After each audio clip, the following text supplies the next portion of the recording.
संप पुकारलेला आहे, रुग्णालय बंद आहे. डॉक्टर्सना मारहाण करणं हे निश्चितच चुकीचं आहे. आपण कुठली गोष्ट एखाद्या डॉक्टरची असेल किंवा कुणाची चुकली असेल तर त्याला एक संविधानिक पद्धतीनं त्याच्यावरती आपण त्याच्या वरिष्ठांकडे दाद मागू शकतो, तक्रार करू शकतो. आणि मला असं वाटतं की तशी तक्रार करून सुद्धा न्याय देण्याची प्रक्रिया आपल्या एकूणच लोकशाही प्रक्रियेमध्ये आहे. त्यामुळे या सगळ्या गोष्टी ज्या असतील तर त्याच्यावरती संविधानिक पद्धतीनेच आपण केलं पाहिजे.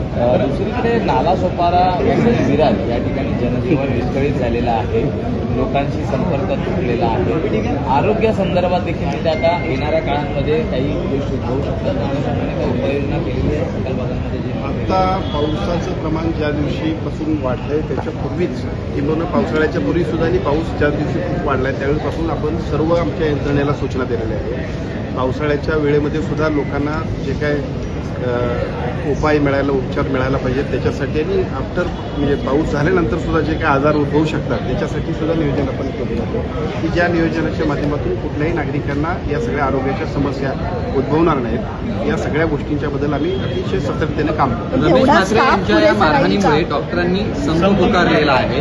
काय आव्हान कराल डॉक्टरांना, कारण का रुग्णसेवा याच्यामुळे विस्कळीत होऊ शकते.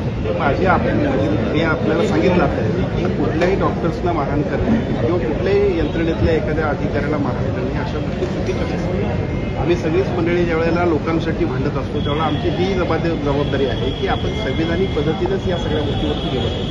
एखाद्या माणसाची चूक झाली असेल तर त्याच्यावरती सुद्धा ऑब्जेक्शन आपण घेऊ शकतो ना. आपल्याला कायद्याने तो